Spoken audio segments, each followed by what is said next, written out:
کچھ دن پہلے ہمارے جامعۃ الرشید میں ہمارے استاذ کے پاس ایک بڑا کروڑپتی آدمی آیا, مالدار آدمی, ٹھیک ٹھاک مالدار.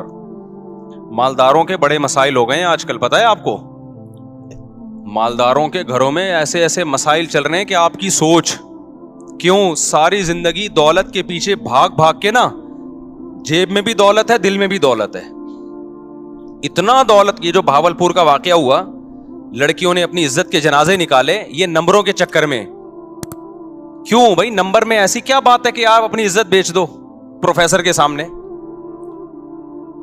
ہمارے لیے نمبروں کی ویلیو نہیں ہے, ان لڑکیوں کے لیے بڑی ویلیو ہے, کیونکہ اس سے ان کا فیوچر وابستہ ہے. ان کو پتا ہے جب تک اچھے نمبر نہیں آئیں گے اچھی جاب نہیں ملے گی, اچھی جاب نہیں ملے گی پیسہ نہیں آئے گا, پیسہ نہیں آئے گا تو غریب رہیں گے, غریب رہیں گے تو ناکام ہو گئے.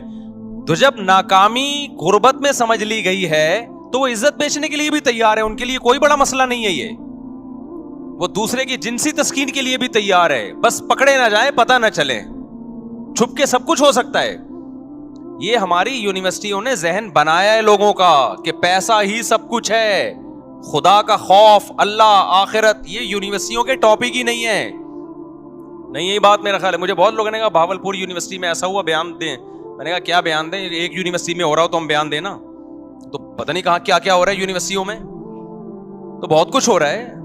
جب آپ نے دماغ یہ بنا دیا لڑکیوں کا کمپٹیشن, نمبر, ترقی ترقی ترقی ترقی, بس, تو اس کا رزلٹ تو یہی نکلے گا. یورپ میں تو اس سے بھی آگے ہوتا ہے, آپ کیا سمجھ رہے ہو؟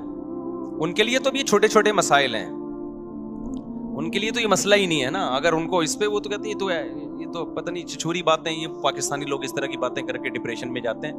ان کے لیے تو یہ بہت چھوٹے مسائل ہیں. تو وہ تو اگر مرضی سے ہو رہا ہے وہ تو پھر سب کچھ جائز ہے ان کے یہاں. تو جب آپ نے ہر چیز, دولت کو, پیسے کو, عزت کو, شہرت کو, اور وہ نمبروں سے ہی ہو رہی ہے. ایک یونیورسٹی کے طالب علم یا طالبہ کے لیے سب سے زیادہ ویلیو کس کی ہے؟ نمبروں کی ہے. تو نمبر اس کو مل رہے ہیں تو آخرت کا کہاں سے خوف ہوگا اس کے دل میں؟ وہ تو کہیں گے ہم ناکام ہیں اگر ہمیں نمبر نہیں ملے.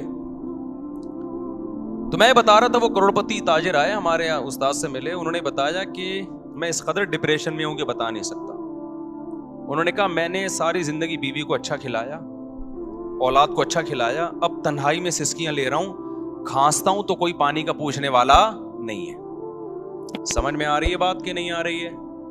کھانستا ہوں نا, کوئی بیٹے کو یہ توفیق نہیں ملتی کہ پوچھ لے ابا پانی تو نہیں چاہیے.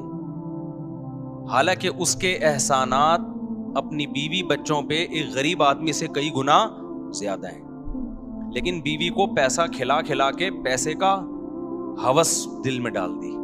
اتنا پیسہ ملا بیوی کو کہ وہ سمجھنے لگی کہ دنیا میں سب کچھ کیا ہوتا ہے؟ پیسہ. خواہشات پوری ہو رہی ہیں نا.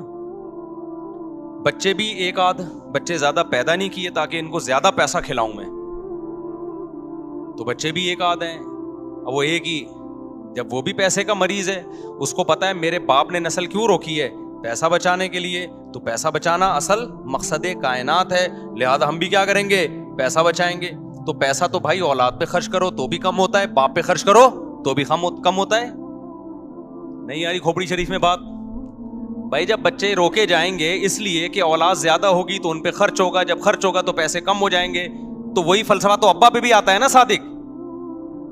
تو پھر ابا پہ بھی خرچ کرنے سے کم ہوتے ہیں تو بیٹے پہ خرچ کرنے سے بھی کم ہوتے ہیں, تو نسل روکو.